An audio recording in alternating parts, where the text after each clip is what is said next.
Alright guys, I'm Rabia and this is Sound Advice. So I wanted to chat to you guys quickly about tone and my approach to it, that my sort of perspectives and opinions on tone, guitar tone as it were.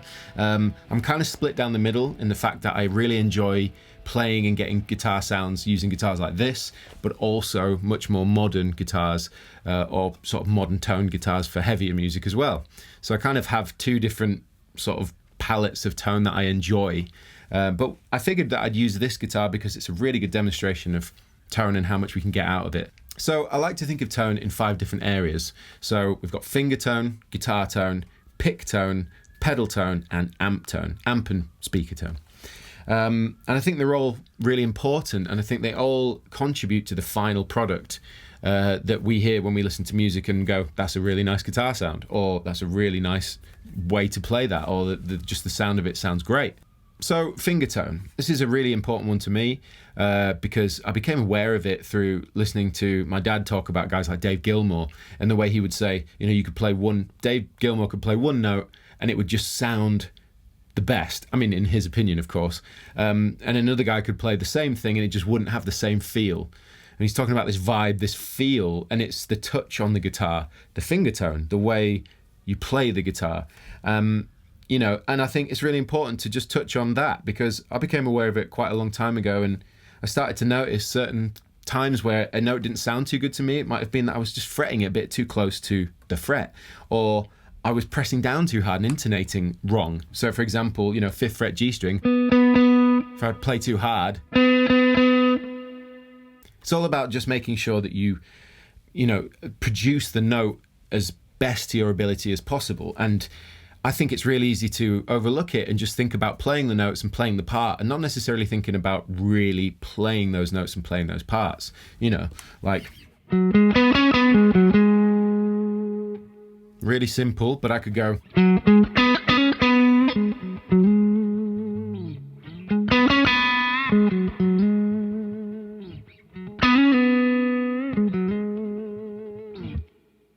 I mean, that's just a really rudimentary example of what I'm trying to say. There's so many different ways to play the same thing. And I think that it really comes down to the way you sound the notes using your fingers. Now, I've got quite flat, wide fingers, so there's a lot of skin surface area touching the string. So they create quite a sort of flatter, warmer tone, whereas someone with more pointy finger ends might find that they get a bit more of a plinky sound out of their guitar. Not in a bad way, of course, just the difference being that, you know, it's down to what our anatomy is really at the end of the day. But anyway, that's just a quick thought on finger tone. I think it's really important to be aware of it and explore all the different ways you can sound and play notes. Next, I think pick tone's super important. I use quite a thin pick, but it's quite strong, quite sturdy. But I think it's more about the materials. For example, I use like a sort of a matte finish Ultex style pick. And you don't really hear too much of an invasive sort of attack of the pick. Whereas if I got something a little bit thicker and a little bit of a different material, you can hear that cling sound. We could go in the opposite direction, get something really thick, but with quite a dull material. Because the thickness, there's so much more surface area to glide over the string, you notice it more, which is why I like a thin pick with a thin edge.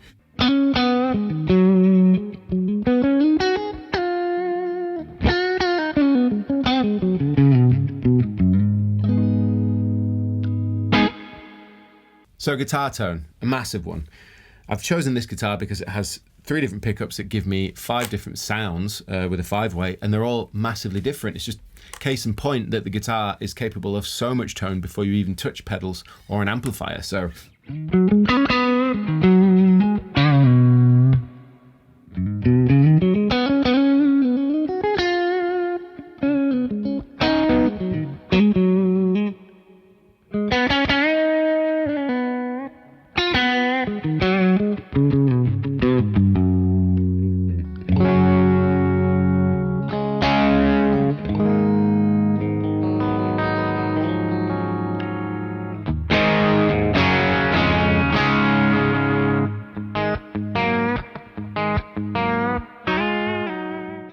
that's just a really quick demonstration of how many different tones you can get out of the guitar alone. That was without even touching the tone or the volume as well. The point being really is every guitar is capable of many tones before you go near your pedal board or amplifier. I think it's good to get to know that first. But anyway, moving on to pedal tone. So there are a million pedals out there to really make your tone stand out, I guess, but there are certain qualities I look for when I'm getting pedals. For example, overdrive pedals. I'm a big fan when an overdrive sort of takes over the front end of the amp and you don't really hear, like for example, putting an overdrive in front of a clean signal. I think if I hear a lot of that clean underneath, that layer of overdrive pedal, I'm not a fan. I like it to blend really nicely together. So that's why I usually use small bit of crunch from the amp, like a pushed clean, and then blend my overdrive with that. I think it just generally sounds better to me. It kind of compresses everything nicely together. There's generally more harmonic content in a gain stage.